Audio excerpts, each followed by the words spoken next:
साक्षात् परम ब्रह्म तस्मै श्री गुरुवे नमः।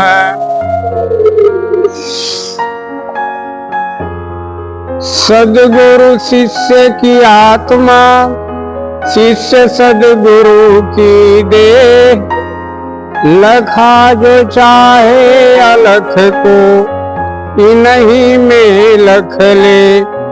यदि हमारे हृदय के द्वार बिल्कुल ही बंद न हो तो ऐसे वचन हम स्वभावतः ही पहचान लेते हैं। हमारे दिल की गहराइयों में वह तत्व मौजूद है जो कि ऐसे वचन की सत्यता समझ जाता है, क्योंकि यह वचन ऐसे तत्वदर्शी के मुख से निश्चित हो रहा है जो स्वयं हमारी अंतरात्मा का प्रत्यक्ष स्वरूप है। ऐसे सद्गुरु की प्राप्ति परम सौभाग्य की बात है। प्राचीन काल में हमारे देश में विद्याध्ययन गुरुकुलों में गुरु के निकट उनके चरणों में बैठकर किया जाता था। उस काल में वे ही दीक्षा गुरु भी होते थे, क्योंकि ब्रह्मनिष्ठ तत्वदर्शी संत महापुरुष ही गुरुकुलों के प्रधान होते थे।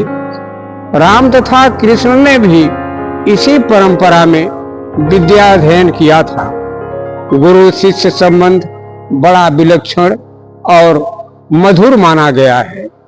शिष्य अपने गुरु में माता पिता बंधु सबके दर्शन करता है। त्वमेव माता च पिता त्वमेव, त्वमेव बंधुश्च सखा त्वमेव। उस समय विद्याभ्यास से लेकर सभी प्रमुख संस्कार गुरु के द्वारा ही संपन्न होते थे। वही गुरु दीक्षा देकर अपने शिष्य को आत्मबोध कराते थे। शिक्षा गुरु ही दीक्षा गुरु भी होते थे। अब शिक्षा गुरु को ब्रह्मज्ञानी होना आवश्यक नहीं समझा जाता, अतः आध्यात्मिक ज्ञान की शिक्षा देने वाले दीक्षा गुरु ही एकमात्र सद्गुरु की संज्ञा से अभिहित होते हैं। इन सद्गुरुदेव का पद सर्वोपरि है। बिना इनके तत्वज्ञान किसी को प्राप्त नहीं हो सकता, चाहे वह ब्रह्मा और शंकर के समान ही क्यों न हो। गोस्वामी तुलसीदास जी ने मानस में कहा भी है कि गुरु बिन भव निधि तरिया न कोई, जो बिरंची शंकर सम होई। जबकि मनुष्य का सामान्य सामाजिक और भौतिक जीवन बिना शिक्षक अथवा आचार्य के नहीं संवर सकता, तो फिर आध्यात्मिक जगत की तो बात ही निराली है। एक धर्म ग्रंथ में लिखा है कि तस्मात् गुरु प्रबध्येत जिज्ञासु श्रेय उत्तमम, शब्दे परे च निष्णातम ब्रह्मण पस्माश्रयम। अर्थात जो परम कल्याण का मार्ग जानना चाहता है तो उसे सद्गुरुदेव की शरण लेनी ही चाहिए। श्री सद्गुरुदेव शब्द ब्रह्म में, वेदांत शास्त्रों में निष्पाद तथा नित्य निरंतर पर ब्रह्म में प्रतिष्ठित रहते हैं तथा उनका चित्त पूर्णतया शांत हो चुका है। गुरोः उद्यमने गुरुते सत्पथे प्रवर्तयति शिष्यमेति, अर्थात शिष्य को सतपथ पर प्रवृत्त एवं संचालित करते हैं, वे ही गुरु कहे जाते हैं। रूहानी या आत्मिक ज्ञान के लिए तत्वदर्शी गुरु की छत्र छाया अनिवार्य है। रूहानी चढ़ाई या आत्मारोहण के लिए सद्गुरु में पूरी श्रद्धा और निष्ठा रखते हुए उनके प्रति शुद्ध निष्काम भक्ति के साथ उनके बताए मार्ग पर चलते हुए ही लक्ष्य तक पहुंचा जा सकता है। संसार सागर से पार जाने का एक यही उपाय है।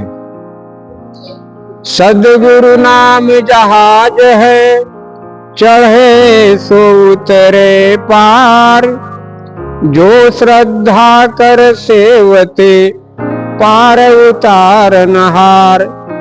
श्री सद्गुरु के नाम का भजन सुमिरन भक्ति का प्रधान अंग है।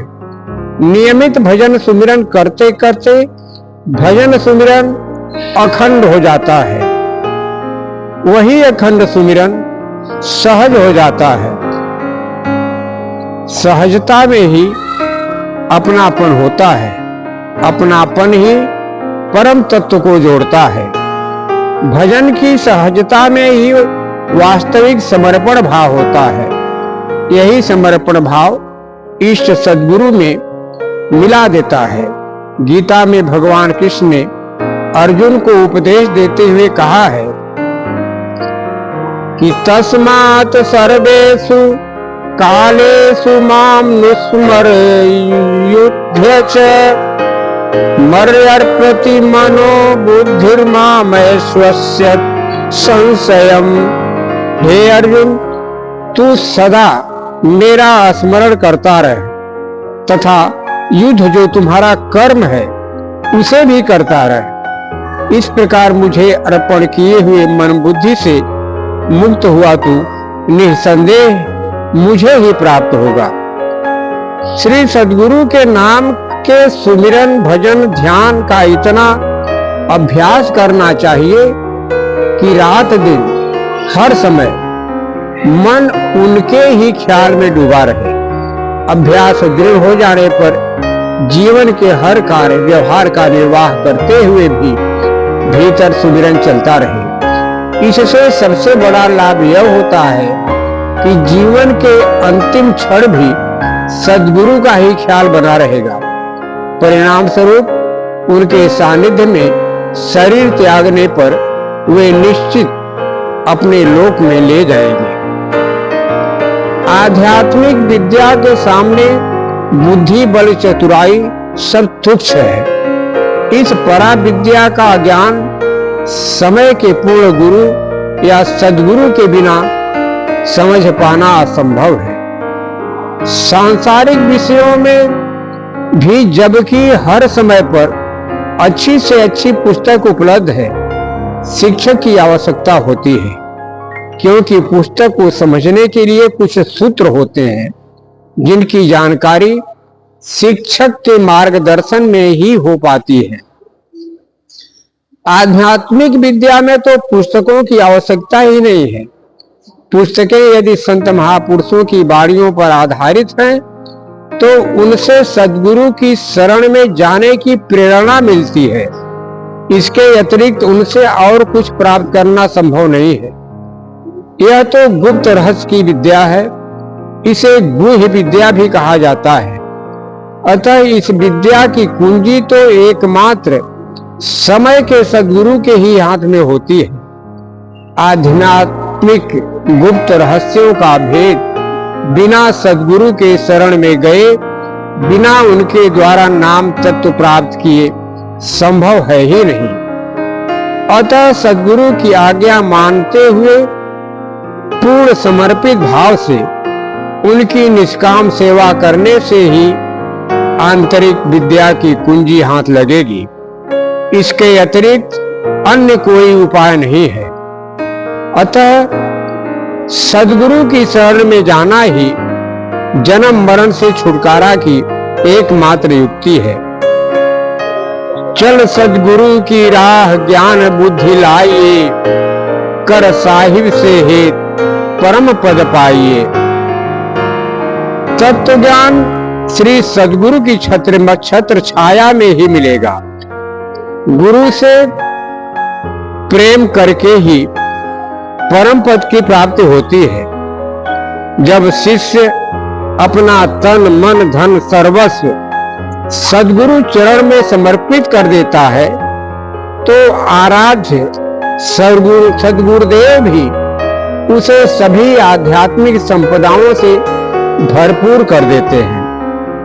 अतः अपनी सूरत का संबंध श्री सद्गुरु के भजन सुमिरन में निरंतर बनाए रखने से तथा उनकी निस्वार्थ निष्काम सेवा से ही वास्तविक सुख की प्राप्ति हो सकती है।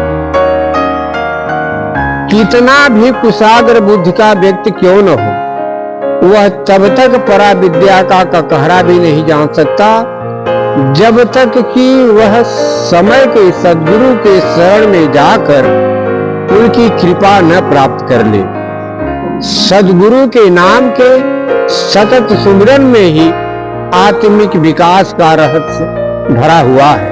कहा गया है कि श्वास श्वास सुमिरन करो और जतन कछु नाहि। भजन सुमिरन सदा अनवरत चलाते रहने से ही सुमिरन सिद्ध होता है। पातंजलि योग दर्शन में भी लिखा है कि सतु दीर्घ काल नैरंतर्य सत्कारा सेवितो दृढ़ भूमि, अर्थात बहुत काल तक नित्य निरंतर सत्कार के साथ भजन सुमिरन करते रहने पर ही अभ्यास दृढ़ होता है। सभी वेदों और शास्त्रों को पढ़ लो, योग यज्ञ तप जप संयम सभी साधना कर लो, परंतु बिना सद्गुरु के नाम का भजन सुमिरन किए आत्मबोध होना कठिन है। आत्मिक आनंद शाश्वत शांति चाहने वाले जिज्ञासु के लिए श्रद्धा विश्वास और शुद्ध प्रेम के साथ सद्गुरु की शरण ग्रहण करना अति आवश्यक है। श्वास की हर गति को सद्गुरु के नाम के साथ जोड़ देने से और इसके अभ्यास को स्थिर बना देने से रात दिन हर समय गुरुदेव का चिंतन अपने आप चलने लगता है। संत चरणदास जी कहते हैं कि श्वास श्वास में ही जपे थे, दुनिया रहे न कोई दुविधा रहे न कोई। श्री सद्गुरुदेव के भजन सुमिरन और सेवा के माध्यम से ही परमात्मा के उस दिव्य ज्योति का दर्शन होते हैं जिसके सम्मुख बाह्य संसार का सारा सौंदर्य और प्रकाश तुच्छ ही नहीं लगता, अपितु अंधकार सा लगने लगता है। इसी दिव्य ज्योति का दर्शन के लिए योगी कठिन योग साधना करते हैं। तपस्वी कठोर तप में ईश्वर द्वारा प्रदत्त अपने तन को पीड़ित करते हैं, फिर भी वे अपने लक्ष्य तक नहीं पहुंच पाते। परंतु सद्गुरुदेव अपने शिष्यों को इतनी सरल नाम साधना की युक्ति बताते हैं कि संसार में रहते हुए सांसारिक उत्तरदायित्वों का धर्मपूर्वक निर्वाह करते हुए भी उनके भक्त परमात्म ज्योति का दर्शन करके सद्गुरु धाम में पहुंच जाते हैं। अन्य साधनों में अहम का निरसन और मन पर नियंत्रण नहीं हो पाता, परंतु सद्गुरु के नाम के भजन सुमिरन और उनके स्वरूप पर ध्यान बनाए रखने में वह शक्ति है जिससे मन गुरु के अधीन हो जाने पर अपनी भाग दौड़ बंद कर देता है। साधक मनमुखता से परे होकर गुरुमुख हो जाता है। मन के सभी विकार दूर हो जाते हैं, अंतः शुद्धि प्राप्त हो जाती है। सद्गुरु के वचनानुसार चलने से ही आध्यात्मिक यात्रा निर्बाध संपन्न होती है, अन्यथा नहीं। लिखे भी हैं कि गुरु के वचन सुने जो कोई, नित बचनन को माने जोई, ताके हृदय ज्ञान प्रकाशे, दुर्मतियो अज्ञान विनाशे, सत्य सत विवेक पुण्य होई, सत्य को ही ये बसावे सोई। नाम भगति में जो चित लावे, सुख शांति और आनंद पावे। परमात्मा के सगुण रूप सद्गुरु शरीरी परमात्मा है, वे ज्ञान स्वरूप है। परमात्मा पराविद्या के जिज्ञासु के लिए परमात्मा स्वरूप समय के सद्गुरु की शरण में जाना इसलिए भी आवश्यक है कि जन्म मरण के बंधन के कारण रूप कर्म श्रृंखला को पूर्ण रूप से समाप्त करने की क्षमता केवल समय के सद्गुरु में ही है। किसी कथा प्रवचन जप तप योग यज्ञ से कर्म नहीं जलते, उन्हें तो ज्ञान स्वरूप सद्गुरु ही जलाते हैं। गीता में लिखा गया है कि यथे धांसी समिद्धो अग्निर्भ अस्मतात् कुटरुते अर्जुन, ज्ञानाग्नि सर्वकर्माणि भस्मसात् कुरुते तथा। अर्थात जिस प्रज्वलित अग्नि अर्थात जैसे प्रज्वलित अग्नि ईंधनों को जलाकर भस्म कर देता है, उसी प्रकार ज्ञान रूपी अग्नि संपूर्ण कर्मों को जलाकर भस्म कर देती है। यह ज्ञान गुरु प्रदत्त ज्ञान है। यही गुरु दीक्षा से प्राप्त नाम है, जिसे साध कर सद्गुरु का दिव्य दर्शन प्राप्त होता है और उसी से कर्मों का नाश होता है। यह ज्ञान वेद शास्त्र या किसी धर्म ग्रंथ में नहीं है, यह ज्ञान गुरु के शब्द में है, क्योंकि पराविद्या में ज्ञान और ज्ञानी अभेद होते हैं। जिसे परम ब्रह्म का ज्ञान हो गया वही परब्रह्म हो गया, प्रज्ञानम ब्रह्म। अतः अन्य विधि से प्राप्त ज्ञान परोक्ष ज्ञान है, परंतु गुरु द्वारा प्रदत्त ज्ञान को अपरोक्ष ज्ञान कहते हैं। यह इंद्रियातीत होने से अनिर्वचनीय है, अनुभूत का विषय है, इसीलिए इसे अपरोक्षानुभूत कहते हैं।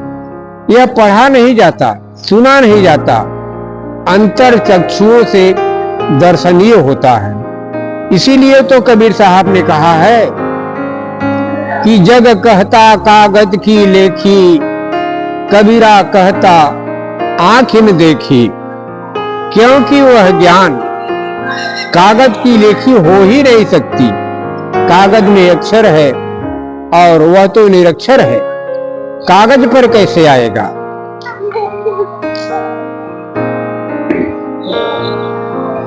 काजी कथे कतेब पुराना, पंडित वेद पुराना, वह अक्षर तो लखो न जाई, मात्रा हो न काना। नादी बादी पढ़ना गुरना, बहु चतुराई खीना, कह कबीर सो पर न परले, नाम तत्व यही चिन्हा। परा विद्या के क्षेत्र में पढ़ाई लिखाई भौतिक क्षमता तथा चातुर्य कुछ भी काम नहीं आता। केवल सद्गुरु के भजन सुमिरन सेवा से उनकी प्रसन्नता कृपा के प्रसाद स्वरूप जब नाम तत्व की पहचान या दर्शन हो जाता है तो अमृत प्राप्त हो जाता है। महाप्रलय में भी गुरु भक्त का नाश नहीं होता। नाम तत्व को पहचानना ही ज्ञान दर्शन है।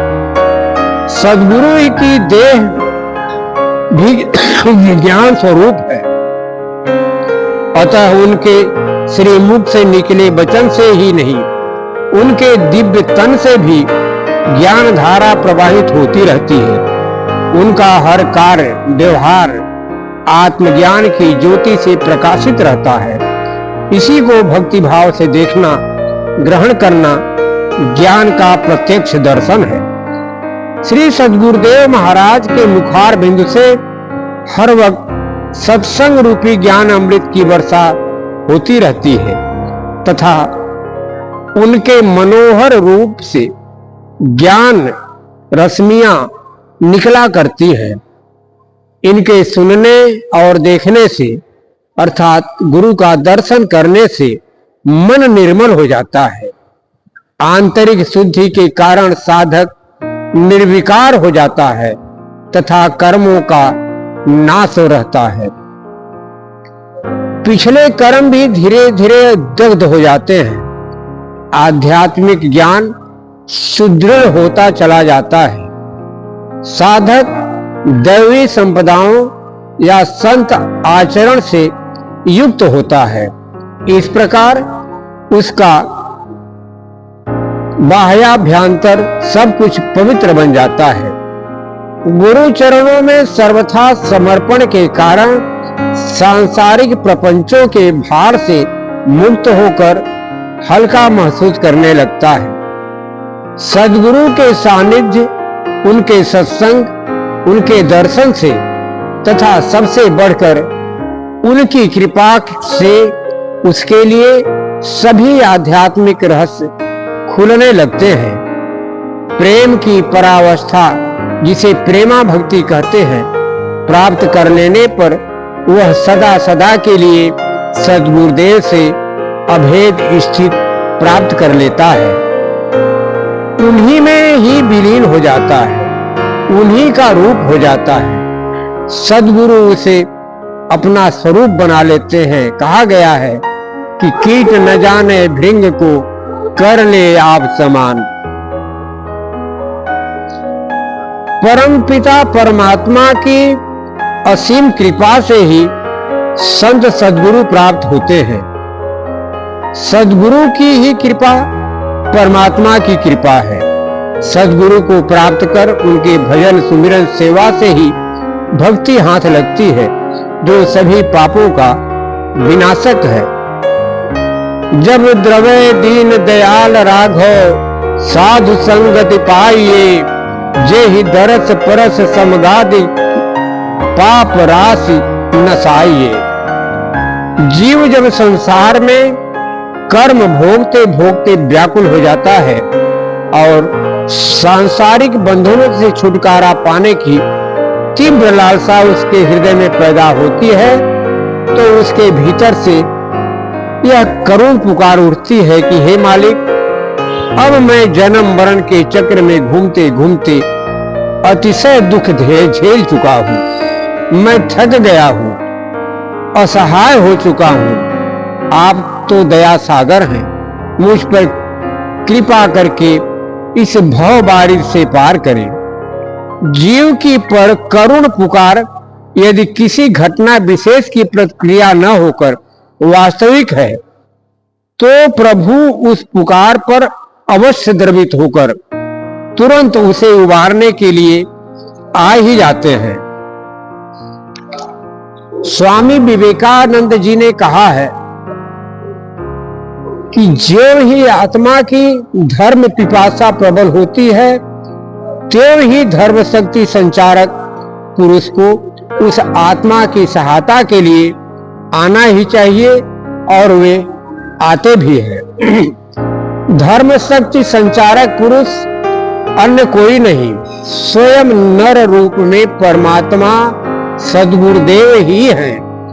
वे ही इस भाग्यशाली जीव को अपनी शरण में लेकर उसके कर्म के अंक मिटाते हैं, उसे ताप पाप से रहित करते हैं, उसके कर्णधार बनकर उसे संसार सागर से पार करते हैं। भाग्यवंत वह जीव है जो गुरु शरण में आए, आपा भाव मिटाए कर चरणन माहि समाए। नाम सुमिर गुरुदेव का ये जीवन ही संग, त्राण मिले तिहु ताप से मिटे कर्म को अंक। सदगुरु ही है जीव के परम हितु अमित, ताते निस दिन कीजिए गुरु चरणन संग प्रीत। मम हृदय से गुरुदेव जी करुणा के अवतार, करण धार बन कर प्रभु करते भव से पार। परमात्मा सद्गुरु में एक विलक्षण अलौकिक शक्ति का ऐसा आकर्षण होता है कि उनके प्रथम दर्शन से ही जीव को पूर्ण विश्वास हो जाता है कि जिसकी मुझे जन्म जन्मांतरों से खोज थी वह मेरे देवता मानव शरीर में मेरे सामने है। साथ ही गुरु से दीक्षा ग्रहण करते ही उसे इस सत्य की अनुभूति हो जाती है कि यही महामंत्र नाम मेरे भव रोगों की प्रामाणिक औषधि है। उसी दिन उसके हृदय में सद्गुरु के प्रति एक दिव्य प्रेम का उदय हो जाता है, जो गुरु के उपदेशित मार्ग पर चलकर साधनारत होने पर दिन प्रतिदिन प्रगाढ़ होते होते पराभक्ति का रूप ग्रहण करता है।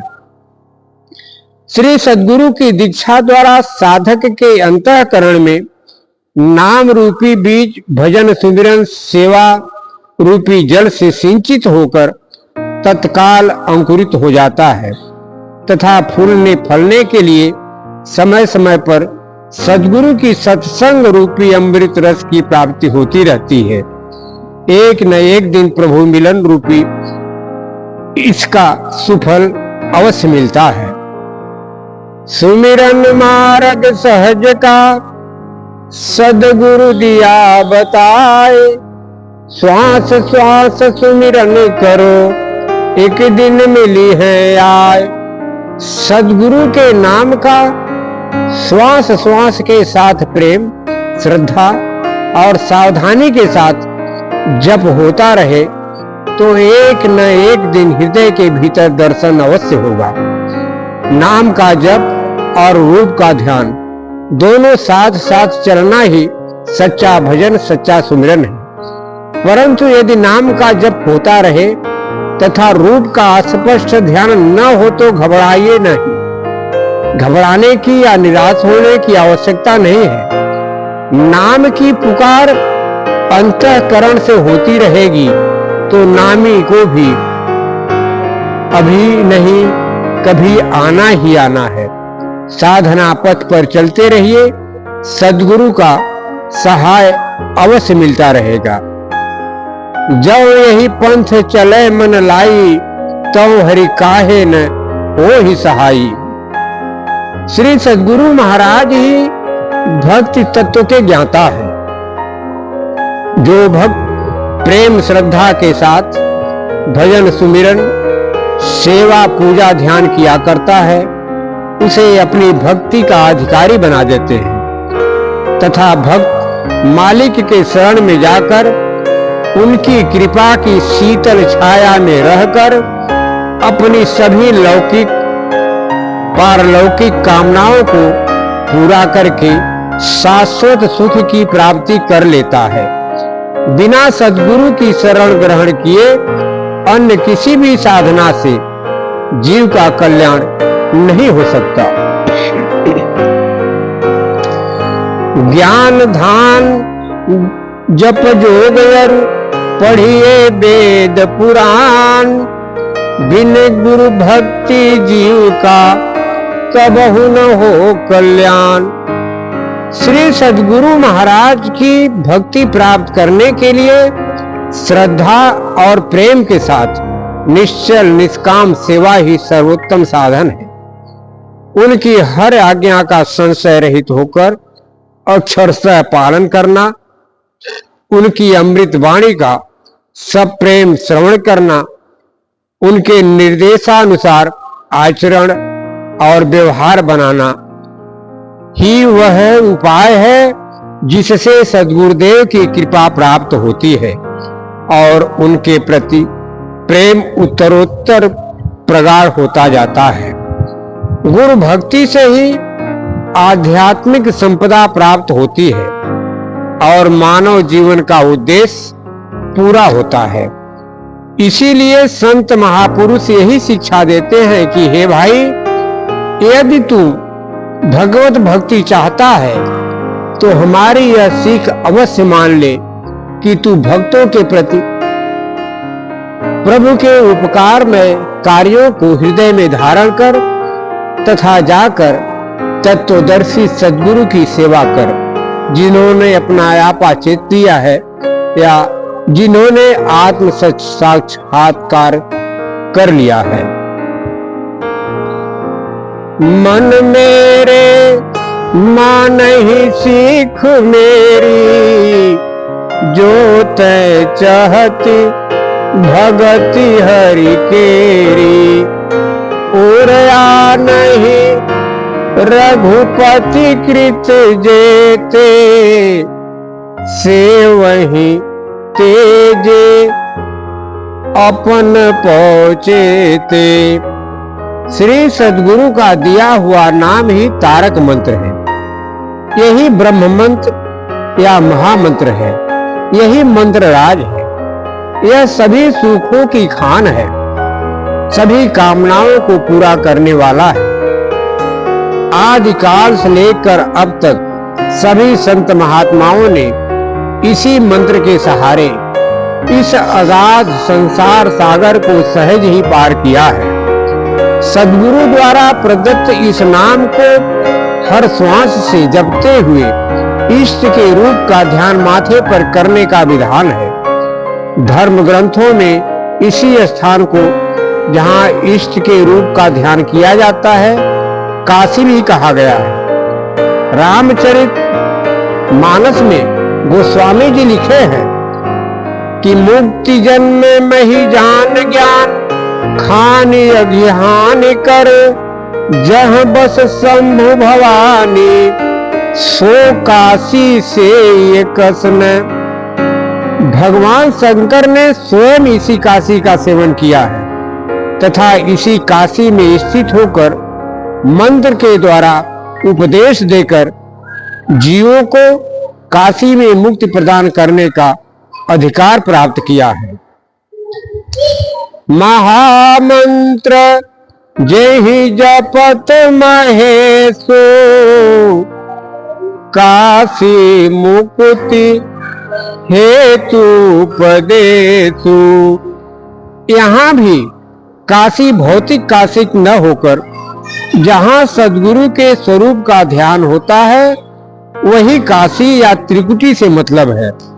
यह मंत्र एक सामान्य शब्द या संज्ञा न होकर पूर्ण रूप से सजीव है, चेतन है। सगुण परमात्मा सद्गुरुदेव के श्री मुख से निश्रित यह नाम ही शब्द ब्रह्म है। यह अमर बीज होता है। जिस भाग्यशाली के कान में पड़ जाता है उसका फिर कभी नाश नहीं होता। यह मंत्र अमोघ मंत्र है। इसे गुरु कृपा से पा लेने पर मुक्ति सुनिश्चित हो जाती है। निरंतर अखंडित साधना में लगे साधक जहां एक ही जन्म में मुक्ति लाभ कर लेते हैं, वहीं यदि किसी साधक की साधना में कमी रही तो उसको कदाचित दूसरे या आगे के जन्मों में मुक्ति प्राप्त हो। परंतु उसे इसी मंत्र द्वारा एक न एक दिन भव बारिद से पार जाना ही है, इसमें किसी प्रकार का संदेह नहीं है। यह मंत्र महादयावान मंत्र है। इसके भजन से परमात्मा सद्गुरुदेव प्रसन्न होकर भजन करने वाले को इस लोक में सुख तथा परलोक में भी सुख देते हैं। ज्ञान भक्ति प्रदान करके उसे सांसारिक बंधनों से मुक्त करते हैं। यह मंत्र पाप नाशक मंत्र है। यह भवरोगों की अचूक औषधि है। इसके जप के प्रभाव से अपराध वृत्ति के लोग भी साधु बन जाते हैं। सद्गुरुदेव अपनी कृपा से इस मंत्र के साधक को अपने दिव्य धाम में पहुंचा देते हैं। जिसने भी इस मंत्र के साथ सद्गुरुदेव के रूप को हृदय में अस्थायी रूप से बसा लिया, सद्गुरु धाम में उसकी पहुंच सुनिश्चित है। संत ने कहा है कि सद्गुरु चढ़ गई जे करी नजरिया में, ते पौले मौज अगमपुर कचहरिया में। जिस साधक के मन में सद्गुरु के प्रति अगाध प्रेम अचल श्रद्धा हो जाए तथा उनके महामंत्र नाम के भजन सुमरन में निरंतर तल्लीनता आ जाए, तो वह जीवन मुक्त हो जाता है। संसार में रहते हुए भी कमल पत्र की भांति संसारिकता से अलिप्त रहते हुए समस्त दुखों से निवृत्त हो जाता है। जिन कारणों से मनुष्य क्षण भंगुर भौतिक सुखों का भोग करता है, वे तो प्रत्यक्ष दिखाई देते हैं, परंतु गुरु भक्त जिस अलौकिक शाश्वत सुख की अनुभूति में मग्न रहता है, वह सुख किसी कारण या क्रिया से नहीं होता। वह स्व सुख है, वही आत्म सुख है जो शाश्वत है। यह सुख सद्गुरु की भक्ति से ही प्राप्त होने वाला है। इसी से भक्ति को सुख की खान कहा जाता है। इसकी पुष्टि अनेक स्थानों पर हुई है, जैसे भगति सुतंत्र सकल सुख खानी और सब सुख खानी भगति तय मांगी। इसी से भक्तों ने जहां गुरु के प्रसन्न होने पर उनसे वरदान पाने का संकेत पाया है, तो उन्होंने तीनों लोकों का राज, सभी लौकिक पारलौकिक संपदाएं, यहां तक कि मुक्ति की भी कामना नहीं की। केवल उन्होंने सद्गुरु की भक्ति की ही याचना किया है। जैसे भक्ति दान मोहि दीजिए, गुरुदेवन के देवा हो, चरण कमल बिसरो नहीं, करी हो पद सेवा हो। 8 सिद्धि 9 निधि हो, वैकुंठ निवासा हो, सो मैं कहूँ न मांगू, मेरे समर्थ दाता हो। सुख संपत्ति परिवार धन, सुंदर वर नारी हो, सपने हुई इच्छा ना उठे, गुरुआन तुम्हारी हो।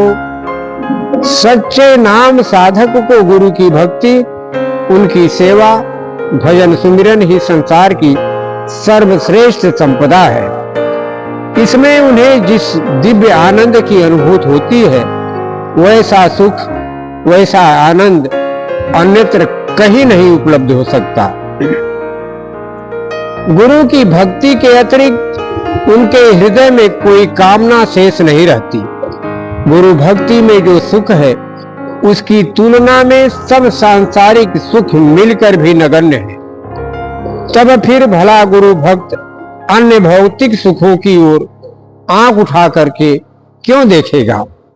सद्गुरु के सानिध्य में जो अनुपम सुख है, उनकी अमृतमयी वाणी सुनने से जिस शांति और आनंद की प्राप्ति होती है, उसे अन्यत्र कहीं पाया जा सकता है। सत्संग ही में सुख है, यह कभी कम नहीं हो सकती, निरंतर बढ़ते ही रहता है। हम सद्गुरुदेव का जितना दर्शन पाते हैं, उनकी सुधामयी वाणी का जितना श्रवण करते हैं, उनके प्रति प्रेम उतना ही प्रगाढ़ होता जाता है। भक्ति दिन दिन विकसित और विमल होती जाती है। उसी प्रकार आंतरिक सुख में भी वृद्धि होती जाती है।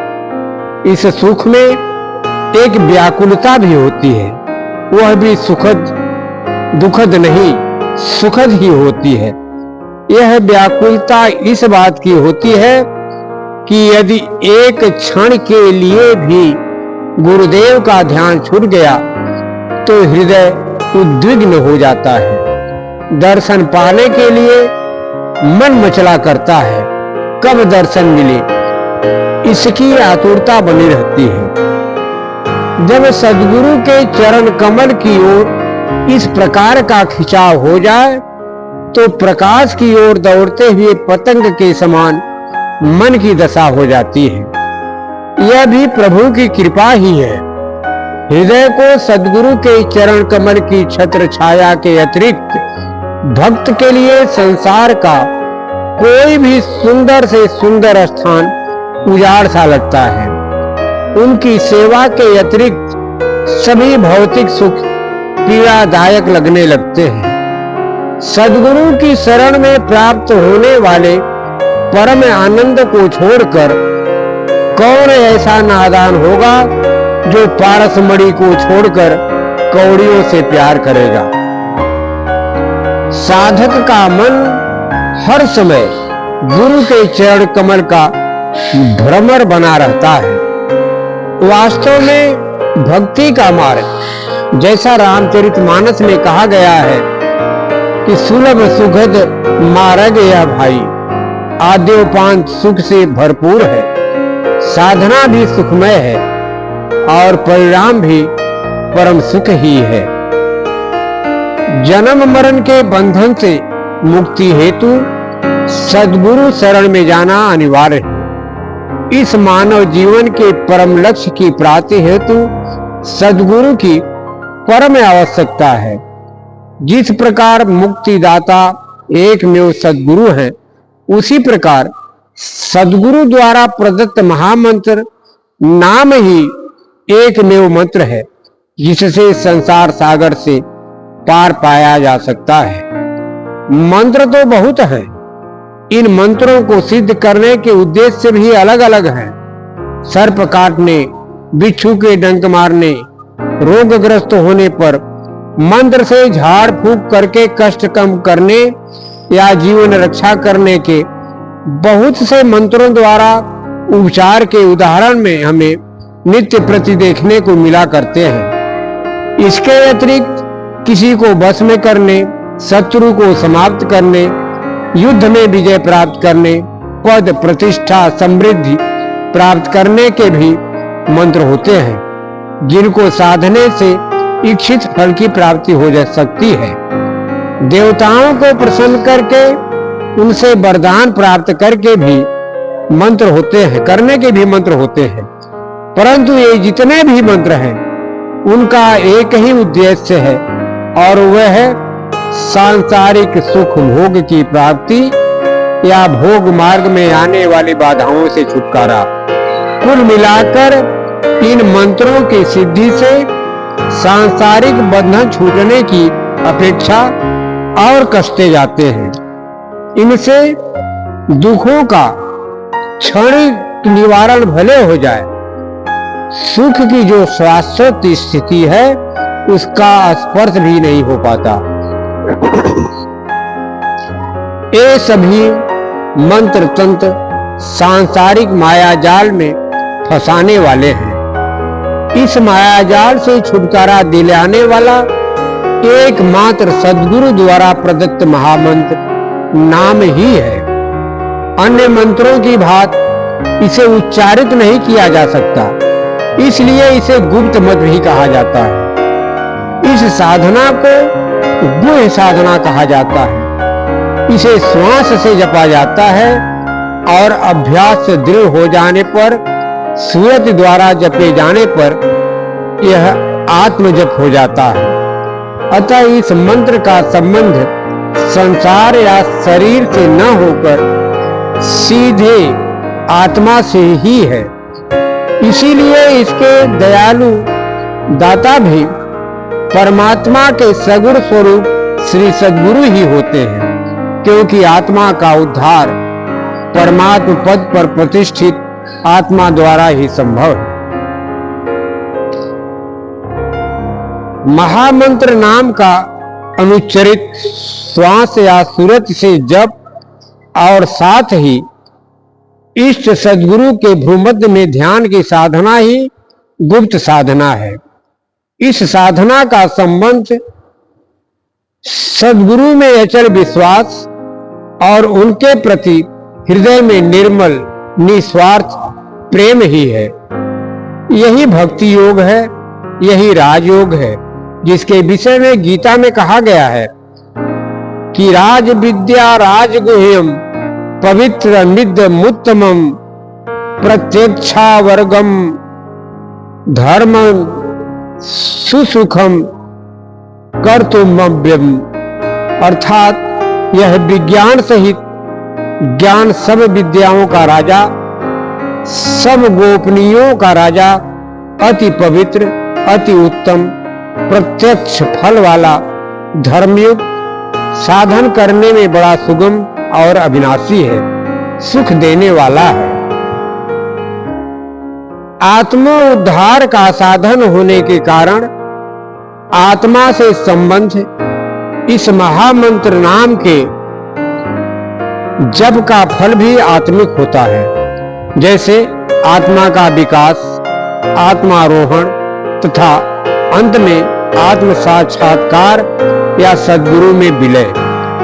इससे कभी सांसारिक फल की कामना नहीं करनी चाहिए, न ही इस प्रकार की किसी कामना से युक्त होकर इसकी साधना करनी चाहिए।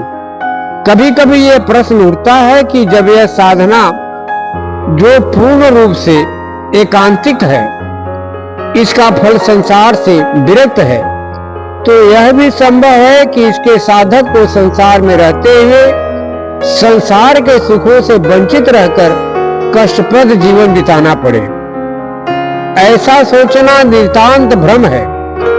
जिन क्षणभंगुर दुख परिणामी सांसारिक सुखों की प्राप्ति के लिए लोग अनेक प्रकार की युक्ति करते हैं, कठिन साधना करते हैं, वे सभी सुख बिना इच्छा किए ही गुरु भक्त को प्राप्त हो जाते हैं। परमात्मा को सच्चिदानंद कहा जाता है। परम तत्व में सत्य, अमृत, चित्त यानी ज्ञान और आनंद तीनों अपनी परम अवस्था में समाविष्ट हैं। उसके सत्य में संपूर्ण काल समाया हुआ है। उस सर्वज्ञ में सभी ज्ञान समाये हुए हैं तथा उस परमानंद में सभी सुख समाये हुए हैं। जैसे सभी जीव एक परम तत्व के अंश हैं, उसी प्रकार सभी सांसारिक क्षणभंगुर सुख भी उसी परमानंद के अंश मात्र हैं। अंश अपूर्ण होता है, परंतु पूर्ण में अंश समाया रहता है। अतः गुरु भक्त के आत्म सुख में सभी सुख अपने आप समाये रहते हैं, वे अनचाहे प्राप्त होते रहते हैं। गीता में लिखा हुआ है कि अपूर्यमाणान् मंचल प्रतिष्ठम समुद्रमाप प्रविशन्ति यद्यत् तद्वत् कामा यम प्रविशान्ति सर्वे स शांति माप्नोति न काम कामी। अर्थात जैसे नाना नदियों के जल सब ओर से परिपूर्ण अचल प्रतिष्ठा वाले समुद्र में उसको विचलित न करते हुए ही समा जाते हैं, वैसे ही सब भोग जिस स्थित प्रज्ञ पुरुष में किसी प्रकार का विकार उत्पन्न किए बिना समा जाते हैं, वही पुरुष परम शांति को प्राप्त होता है, भोगों को चाहने वाला नहीं। कहने का तात्पर्य यह है कि नाम के भजन सुमिरन का वास्तविक फल आत्मोद्धार है। परंतु जिन्हें हम सांसारिक सुख समृद्धि कहते हैं, वह भी नाम साधक को अतिरिक्त फल के रूप में प्राप्त हो जाते हैं। फिर भी उन समृद्धियों और सुखों में गुरु भक्त प्रवाहित नहीं होता, विचलित नहीं होता। सांसारिक सुख समृद्धि जहां सामान्य जन के लिए बंधन का कारण बनती है, वहीं गुरु भक्त की सेवा में वे स्वयं अपने को पवित्र बनाती हुई धन्य हो जाती है। श्री सद्गुरुदेव परम दयालु होते हैं। उन्होंने अपने महामंत्र नाम की साधना को इतना सरल और सुखद इसीलिए बनाया है कि हमारे समान अल्पज्ञ निर्बल जीव भी उसे कर सके। जैसा पहले कहा गया है कि संसार में जितने भी मंत्र हैं, सबको साधने की कठिन प्रक्रियाएं होती हैं, उसके विधान होते हैं, जप का निश्चित समय और स्थान तथा आसन भी होते हैं। परंतु इस आत्मोद्धारक एकमात्र तारक मंत्र के जप का कोई निश्चित स्थान नहीं, निश्चित समय नहीं। हर समय, हर स्थान पर, हर स्थिति में किया जाता है। इसमें ध्यान की पवित्रता अपवित्रता का विचार नहीं किया जा सकता, क्योंकि जो परम पवित्र है उसके समीप जो कुछ भी होगा वो भी पवित्र ही हो जाएगा। इसीलिए यह सर्वग्राह्य और सदा सुखद है। अन्य मंत्रों के साधने में उनके विधान के विपरीत यदि कुछ हो जाए तो इतना ही नहीं होता कि इच्छित फल की प्राप्ति न हो, अपितु उसका उल्टा परिणाम या दुष्परिणाम भी भोगना पड़ता है। परंतु महामंत्र नाम के जप का परिणाम सदा कल्याणकारी ही होता है। प्रेम श्रद्धा के साथ भजने से तो संसार का सर्वोत्तम सुख प्राप्त होता ही है।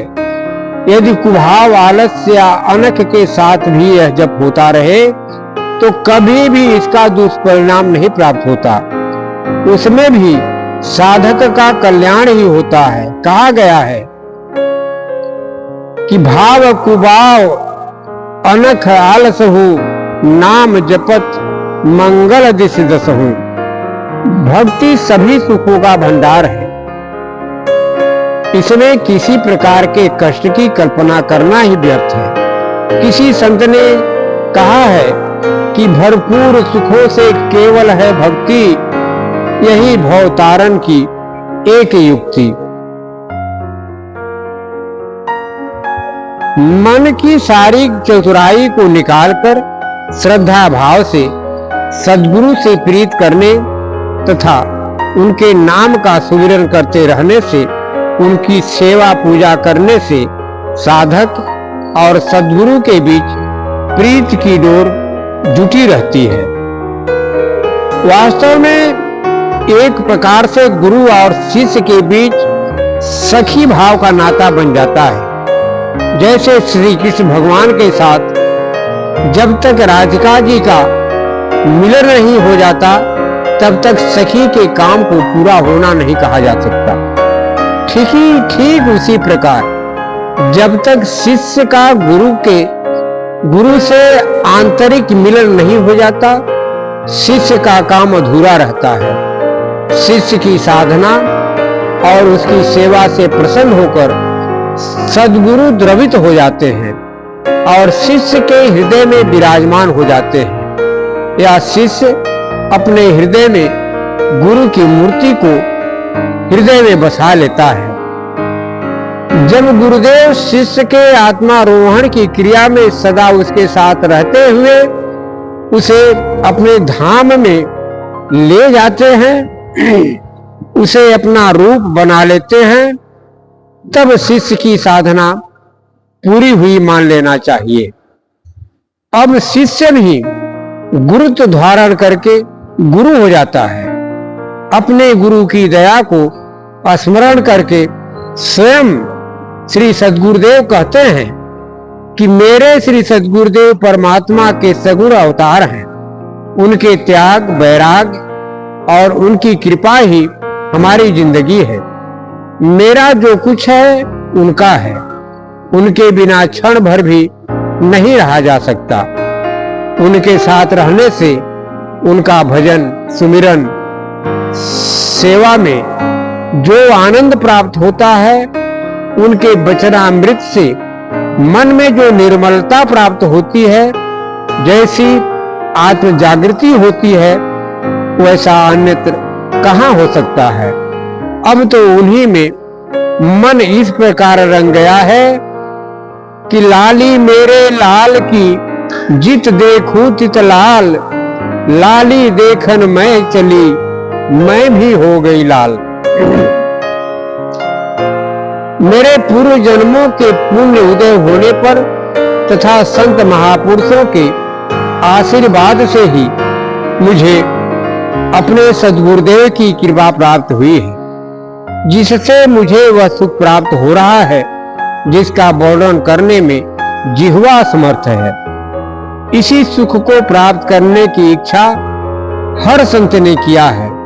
गुरु नानक देव की यही कामना रही है कि माई मोहि प्रीतम देहु मिलाई, सकल सहेली सुख भर सूती जी धरु लाल बसाई, मोहि अवगुण प्रभु सदा दयाला, मोहि निर्गुणी किया चतुराई, करऊ बराबर जो प्रिय संगी, राती इह उह में की ढिठाई, भई निमाण शरीन एकता की गुरु सतगुरु पूरक सुखदाई, एक निमख मही मेरा सब दुख, कटिया नानक सुखी रैन बिहाई। जिसके हृदय में परमात्मा श्री सद्गुरुदेव का वास हो जाता है, उसके सारे पुण्य संस्कार जागृत हो जाते हैं। जीव ज्यों ही उन देवाधिदेव के सम्मुख जाता है, उसके अज्ञान का अंधकार तत्काल मिट जाता है तथा उसके सारे कलेश और कलुष भी नष्ट हो जाते हैं। कहा गया है कि सन्मुख होई जीव मोहि जबहि, कोटि विघ्न अघनाशत तबहि।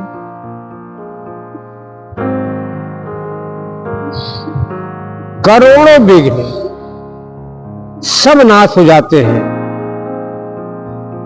सन्मुख शरीर नहीं बल्कि जीव और चेतना का होना जरूरी है। हे मेरे स्वामी, मैं बुद्धहीन, दीन, दुखी जीव केवल आपकी कृपा के भरोसे जी रहा हूं। लोग मुझ में जो भी गुण देखते हैं वह मेरा नहीं है, सब आपकी देन है।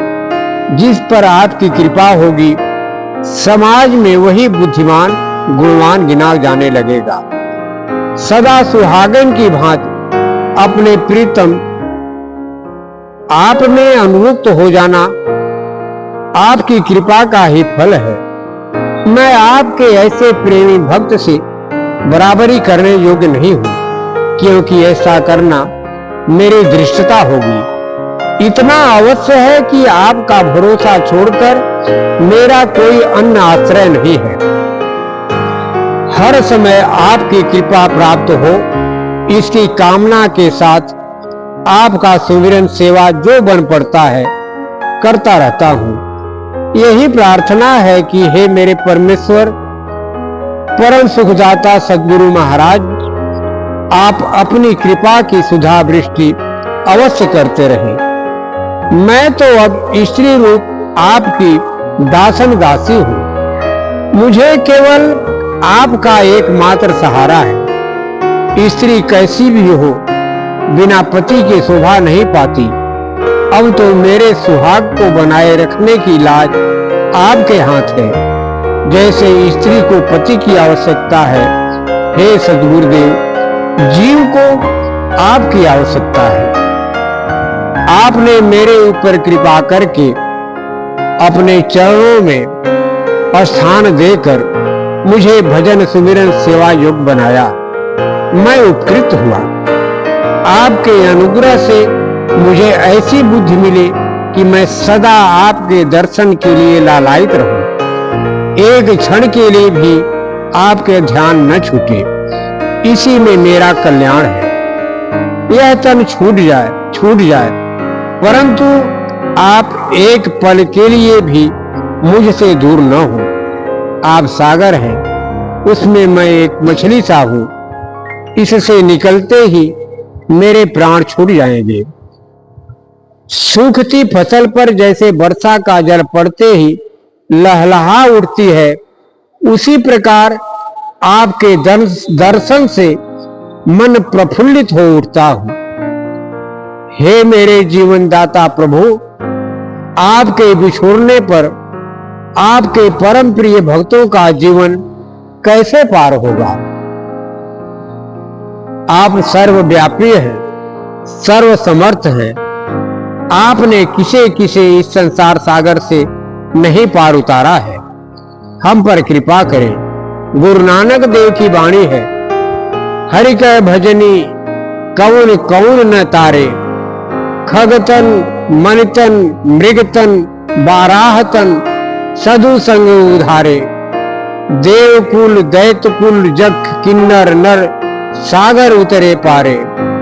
जो जो भजन करे साधु संग ताके दुख बिदारे।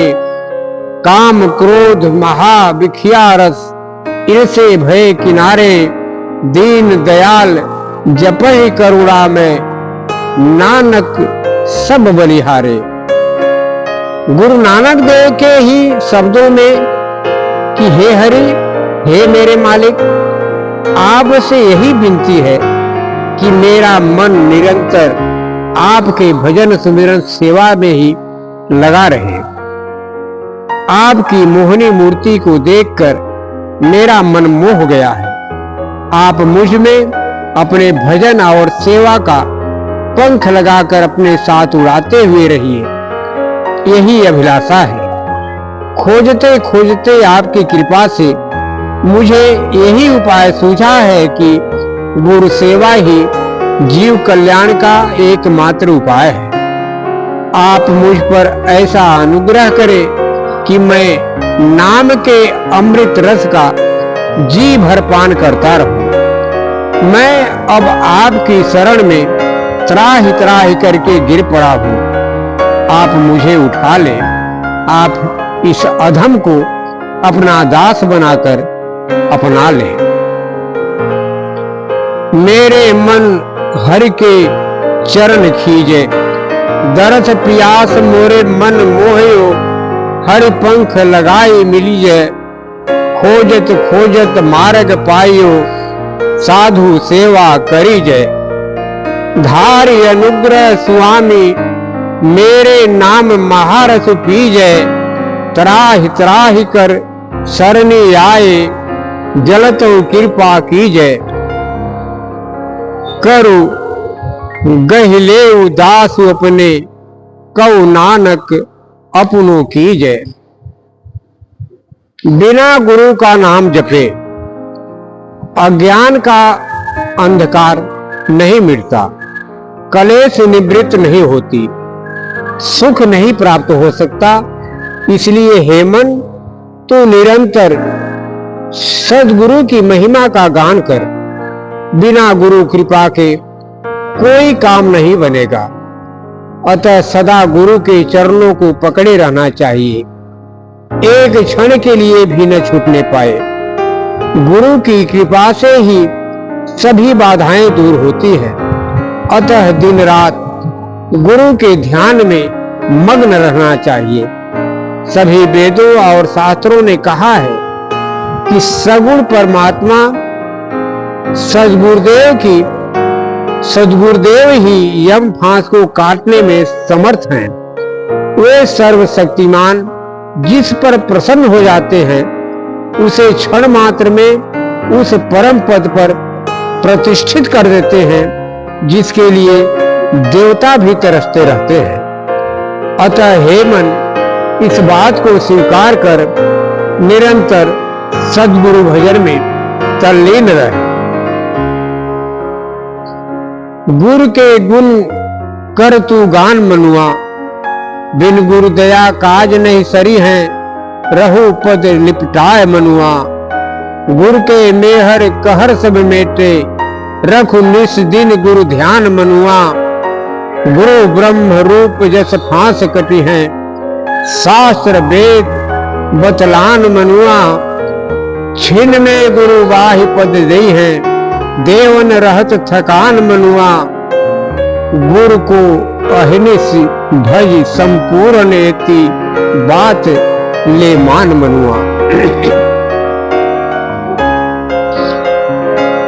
सगुण परमात्मा श्री सद्गुरुदेव की महिमा का गान गुरु नानक देव ने इस प्रकार किया है कि हे परमेश्वर सद्गुरुदेव, मेरे पर दया करो। आपकी कृपा मेघ की भांति अमृत वृष्टि करे, जिससे सभी जीव जंतु तृप्त हो जाएं, सभी कार्य सिद्ध हो जाएं। मेरे हृदय में नाम भजन की लालसा बराबर बनी रहे और आप पूर्ण पुरुष की सेवा करने का अवसर निरंतर मिलता रहे। बिना भजन के बहुत ही समय व्यर्थ बीत गया, मन तृष्णा से मुक्त नहीं हुआ। आपकी कृपा दृष्टि पड़ते ही जीवों की रक्षा हो सकती है।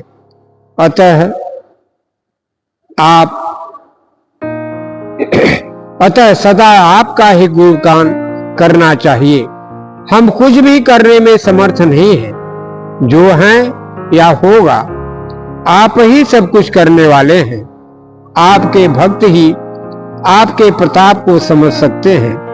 आपकी महिमा सबके समझ में आने वाली नहीं है। आपके नाम के प्रताप से आपके भक्तों की रक्षा होती रहती है।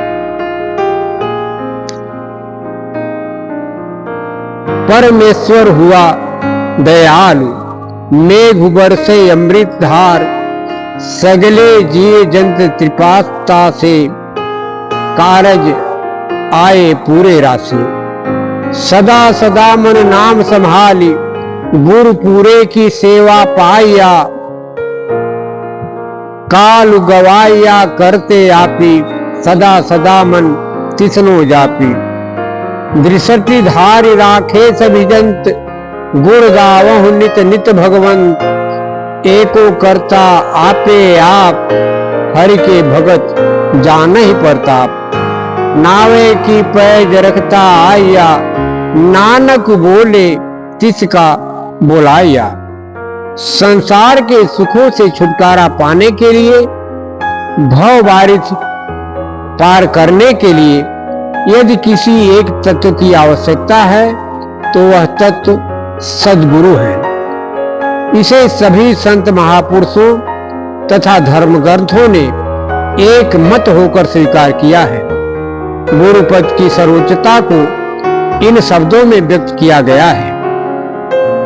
एवं गुरुपदम श्रेष्ठम देवानामपि दुर्लभम, हा हा हु गणेश्वर गंधर्वदेश पूजितम। इसका अर्थ है कि गुरुपद सर्वश्रेष्ठ एवं सर्वोच्च पद है, जो देवताओं के लिए भी दुर्लभ है, जो हा हा हु नामक गंधर्व। यहाँ गुरुपद का अर्थ श्री सद्गुरु के चरणार बिंदु से भी है, जिसे पूजने के लिए देवता भी तरसते रहते हैं।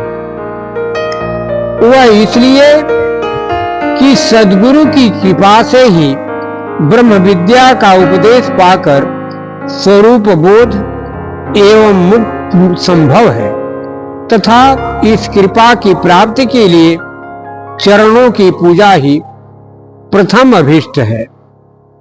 ध्रुवम तेषां च सर्वेषां नास्ति तत्वं गुरोः परम, गुरोराधनम कार्यम स्वजीव तत्वम निवेदयते। उन सबका जिन्होंने श्री सद्गुरुदेव की पूजा की है, और जीव का परम लाभ प्राप्त किया है। ध्रुव निश्चय है कि गुरु के अतिरिक्त कोई परम तत्व नहीं है। इसलिए गुरु की आराधना में, उनकी सेवा में जीवन अपना अर्पित कर देने में ही भलाई है।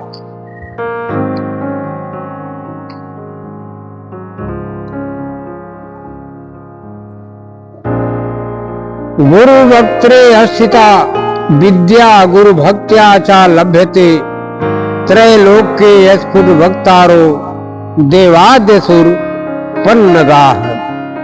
श्री सद्गुरुदेव के मुख से, श्री सद्गुरुदेव के मुख में ही ब्रह्म विद्या निवास करती है। वह उत्तम गुरु की भक्ति से ही प्राप्त होती है।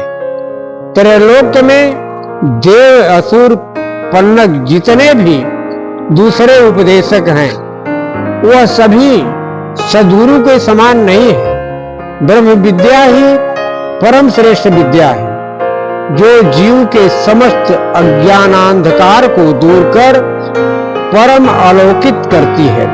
इसीलिए ब्रह्म विद्या से विभूषित सद्गुरु ही सर्वश्रेष्ठ उपदेशक हैं। शिरः पदांकितं कृत्वा गयास्ते चाक्षयो बटः तीर्थराज प्रयागो वसो गुरु भूते नमो नमः।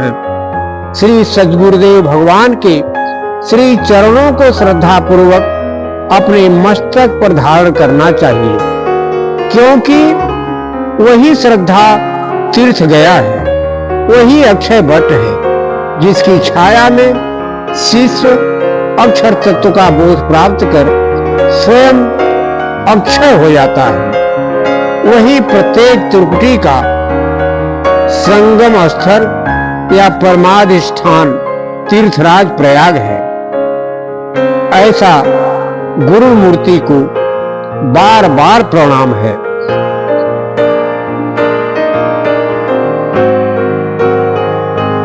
गुरुर्मूर्ति अस्मरे नित्यम गुरुर्नाम सदा जपेत गुरुराज्ञा प्रकुर्वेति गुरुर्यंतं भावेत। अर्थात श्री सद्गुरु मूर्ति का सदा ध्यान करना, गुरु नाम का ही सदा जप करना, उनकी आज्ञा का सहज श्रद्धा पूर्वक पालन करना तथा सद्गुरु के अतिरिक्त अन्य किसी की भावना भी मन में कभी न करना चाहिए। गुरोपादोदकं पानम गुरोरुच्छिष्ट भोजनम गुरुर्मूर्ति सदा ध्यानम गुरुस्रोतम सदा जपः। अर्थात गुरु भक्त के लिए गुरु चरणामृत का पान करना, गुरु को भोग लगाया हुआ प्रसाद ग्रहण करना, सदा गुरु मूर्ति का ध्यान करना, गुरु स्तोत्र का जप करना परम ही आवश्यक है। काशी क्षेत्रम निवासस्य जाह्नवी चरणोदकम गुरु विश्वेश्वरः साक्षात् तारकम ब्रह्म निश्चितम। श्री सद्गुरु का निवास स्थान ही काशी है। उनका चरणोदक ही पाप पंक निवारक गंगा जी है तथा सद्गुरुदेव ही तत्वज्ञ, क्षेत्रज्ञ या सर्वज्ञ के रूप में साक्षात कल्याण स्वरूप विश्वनाथ है। वही ब्रह्मविद ब्रह्मैव भवति, साक्षात तारक ब्रह्म है।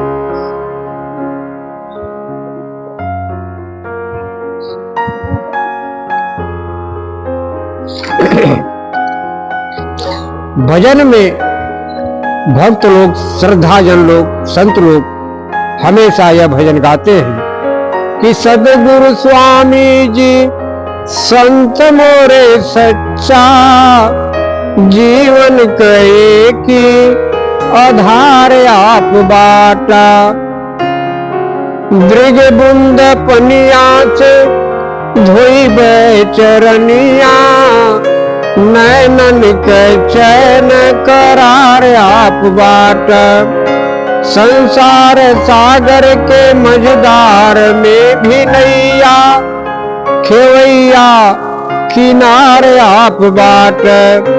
संत समागम में संत शिरोमणि, सद्गुरु स्वामी जी सिंगार आप बाटा।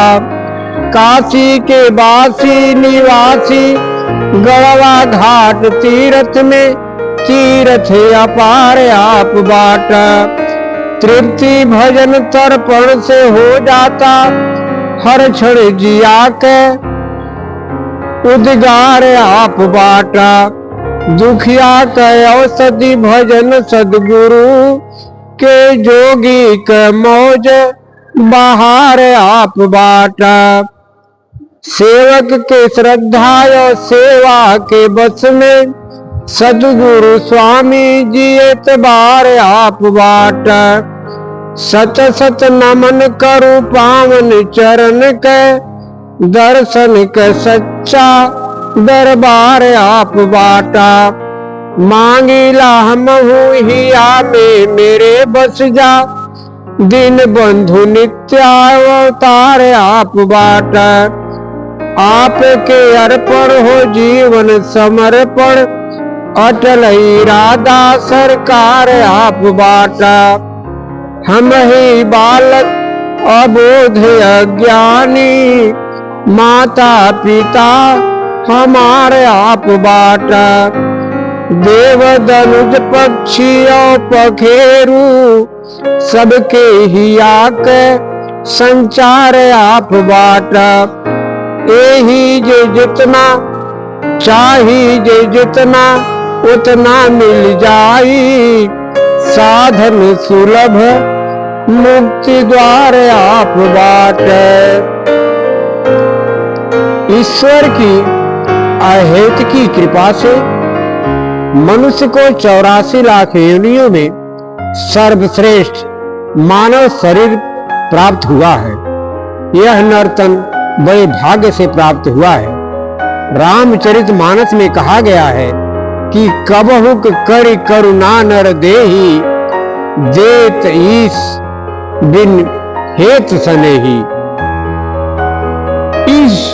इस मनुष्य शरीर को देवताओं के लिए भी दुर्लभ कहा गया है, क्योंकि देवताओं को स्थूल शरीर नहीं प्राप्त है। साधन भजन तथा ईश्वर की चिंता के लिए, ईश्वर के चिंतन के लिए स्थूल शरीर का होना अति आवश्यक है। अन्य जीवों को भी स्थूल शरीर मिला है, परंतु इन सभी शरीरधारियों में सृष्टिकर्ता ने मनुष्य में विशेष बुद्धि और ज्ञान दिया है। सब में व्याप्त परमेश्वर मनुष्य में अपने विशेष अंश के साथ विद्यमान है।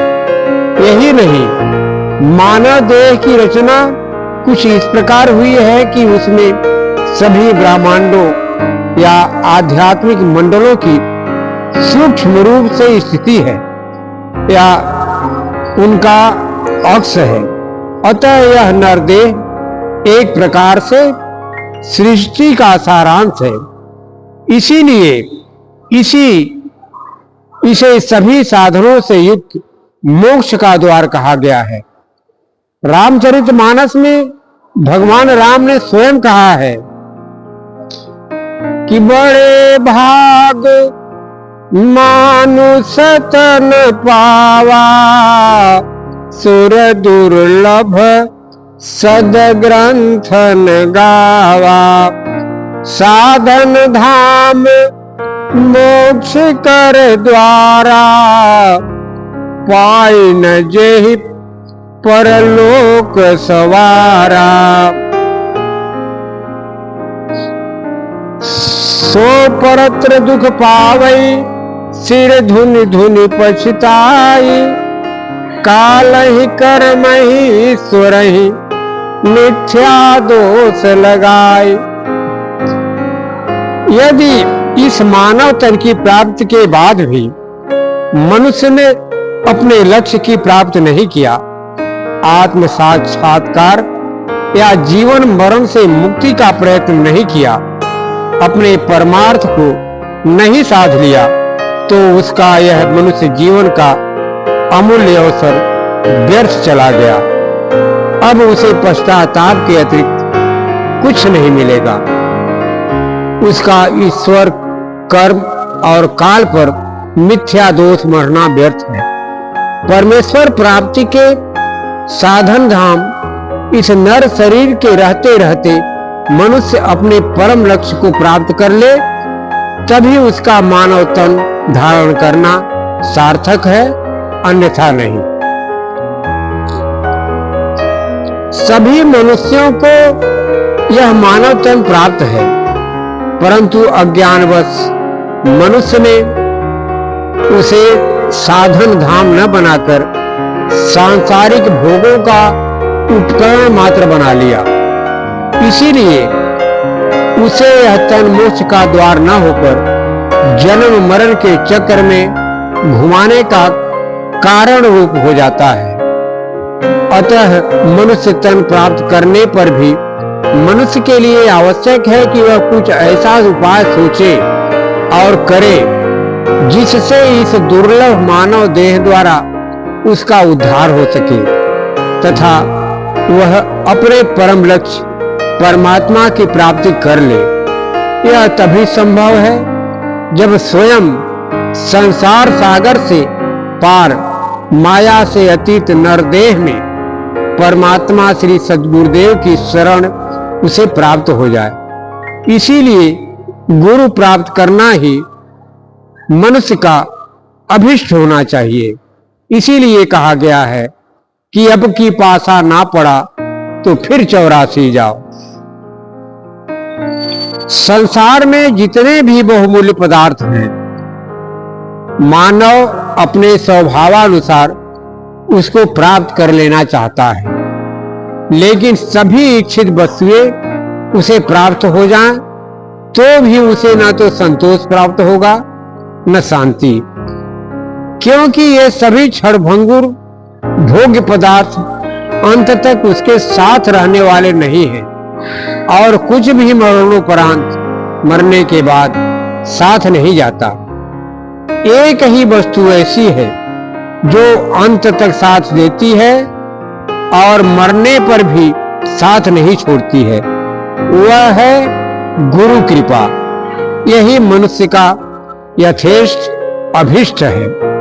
गुरु कृपा ही मनुष्य के लिए सबसे मूल्यवान और महान है, क्योंकि शांति, प्रेम, सुख, आनंद एवं ईश्वर तत्व का बोध गुरु की कृपा द्वारा ही संभव है। मनुष्य तन रहते रहते यदि इस कार्य की सिद्धि हो जाए तो मानव तन सार्थक हो जाए। सद्गुरुदेव जीवों के उद्धार हेतु ही अपनी कृपा से मनुष्य रूप में नित्य अवतार पार ब्रह्म परमेश्वर होते हैं। उनकी महिमा में कहा गया है कि सत्य पुरुष सतरूप जो गुरु सत्य करतार, अपने भक्तन के हेतु लेन्ह मनुज अवतार। जिस जीव पर श्री सद्गुरु कृपा करते हैं उसे नाम दान देकर, भजन सेवा सुमिरन का मार्ग बताकर उससे साधना कराते हैं। साधना की पूर्णता पर उसे अपना रूप बना लेते हैं। आत्मा परमात्मा बन जाता है। सद्गुरुदेव सर्वसमर्थ होते हैं। उनमें वह शक्ति है जो क्षण मात्र में जड़ को चेतन बना देती है। मात्र उनका एक स्पर्श जीव की मुक्ति हेतु पर्याप्त है। यह तो गुरुदेव की परम उदारता है कि वे अपने जीव की मुक्ति का श्रेय भी अपने ऊपर नहीं लेते। साधक बनाकर यह श्रेय भी अपने भक्त जीव को ही दे देते हैं। यही उनकी परम दया है। सत्य यही है कि मनुष्य कुछ नहीं कर सकता, सब कुछ गुरु कृपा पर ही निर्भर है।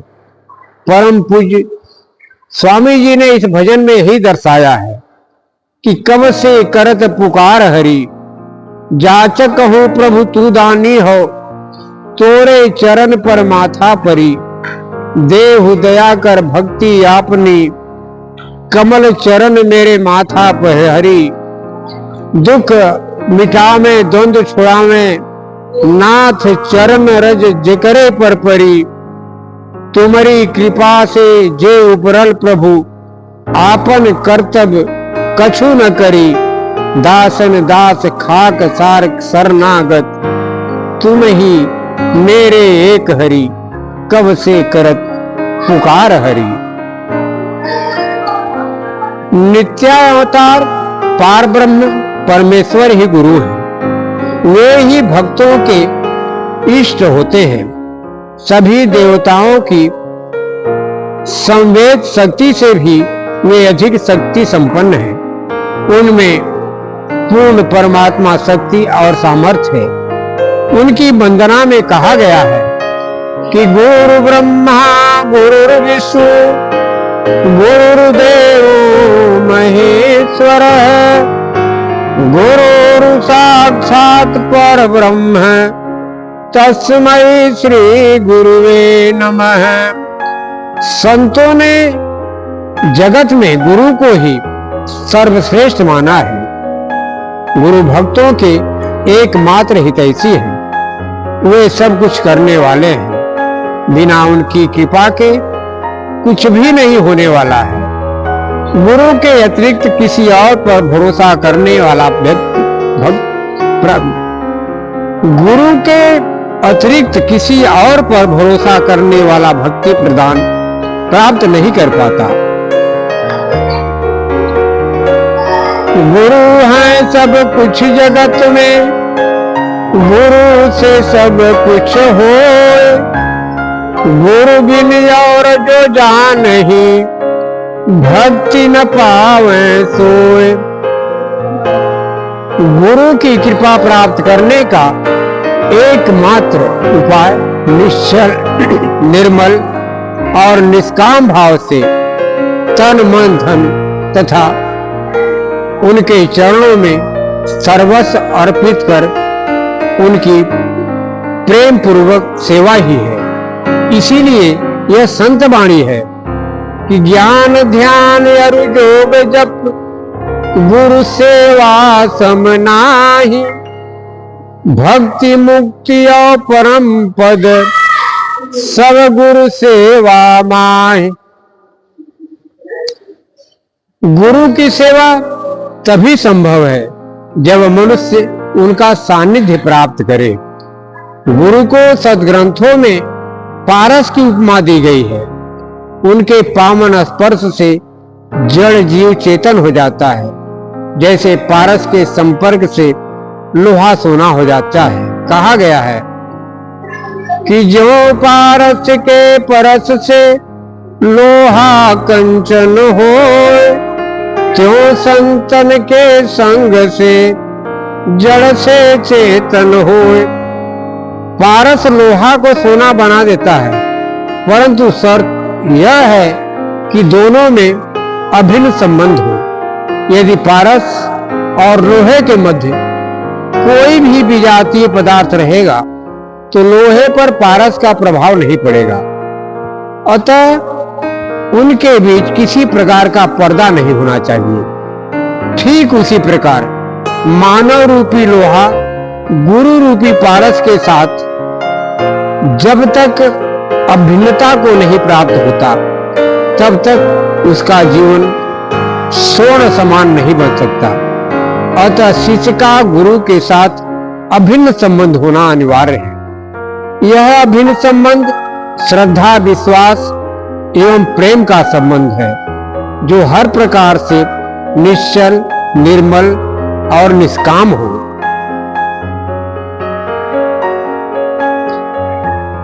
मानस में भी गोस्वामी जी ने लिखा है कि निर्मल मन जन सो मोहि पावा, छल छिद्र कपट मोहि नहीं भावा। जब तक शिष्य का अभिन्न प्रेम गुरु के चरण कमलों के साथ नहीं होता तब तक बात बनने वाली नहीं है। यदि कोई गोबर भरा पात्र लेकर किसी के यहाँ दूध लेने जाए तो दूध देने वाला पात्र अशुद्ध होने के नाते उसमें दूध नहीं दे सकता। उसी प्रकार गुरु भी शिष्य की पात्रता से तुष्ट होकर ही बहुमूल्य कृपा रूपी अनुभूत शिष्य के हृदय में उतारते हैं। वे दयालु स्वयं साधना करा कर शिष्य के भीतर की गंदगी को हटाकर उसे अपनी कृपा के द्वारा सुयोग्य पात्र बना लेते हैं। गुरु के प्रति अचल विश्वास और एकनिष्ठ प्रेम ही गुरु कृपा प्राप्त करने के लिए शिष्य की पात्रता है। गुरु शिष्य के अंतर्दोषों को क्रमशः दूर करते रहते हैं। इस प्रक्रिया में कभी कभी कृपालु गुरु में शिष्य को कठोरता का भी दर्शन होता है, परंतु यह उसी प्रकार होता है जैसे पुत्र के फोड़े को चीर फाड़ कर देने, स्वच्छ रखने में माता की कठोरता दिखाई देती है। जैसे माता कठोर नहीं होती, पुत्र के प्रति प्रेम ही उसे उसके भले के लिए ऊपर से कठोर बनाता है, उसी प्रकार गुरु की कृपा ही शिष्य को सुधारने में कठोरता के रूप में दिखाई देती है। कबीर साहब ने कहा है कि गुरु कुम्हार शिष्य कुंभ है, गढ़ी गढ़ी काढ़े खोट, अंतर हाथ सहाय दे, बाहर बाहे चोट।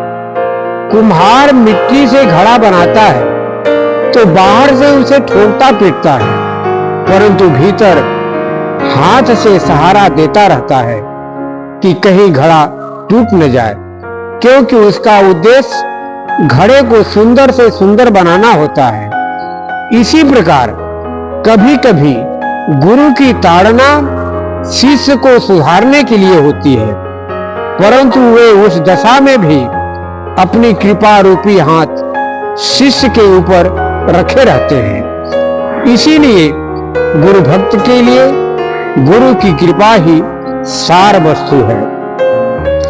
गुरु के चरण कमलों में प्रेम हो जाना ही जीवन की सबसे महान उपलब्धि है। गुरु की कृपा से यदि उनके प्रति निश्चल, निर्मल और निश्चल प्रेम हृदय में उत्पन्न हो गया तो समझना चाहिए कि सब कुछ हस्तगत हो गया।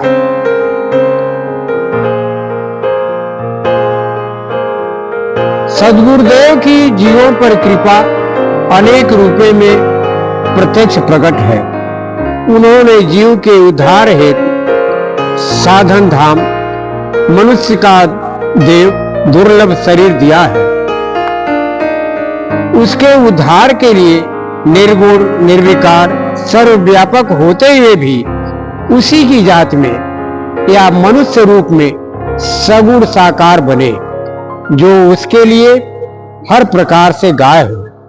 यदि ऐसा न होता तो मनुष्य जड़ मूर्तियों की पूजा तक ही सीमित रह जाता। आत्मा का कल्याण तो आत्मा से ही होता है। अनात्म वस्तुओं, यहाँ तक कि श्रेष्ठ कोड के धर्म ग्रंथों से भी मनुष्य की बुद्धि को भले ही कुछ बौद्धिक लाभ मिल जाए, आत्मा से उसका कोई प्रयोजन नहीं रहता। आत्मोद्धार तो परम ज्ञान संपन्न आत्मा जो स्वयं परमात्मा गुरुदेव है, उन्हीं से ही प्राप्त हो सकता है, और वे ही अपनी कृपा से जंगम प्रयागराज की भांति सबको सर्वत्र सुलभ हो जाते हैं। मृदु मंगलमय संत समाजू, जो जग जंगम तीर्थ राजू।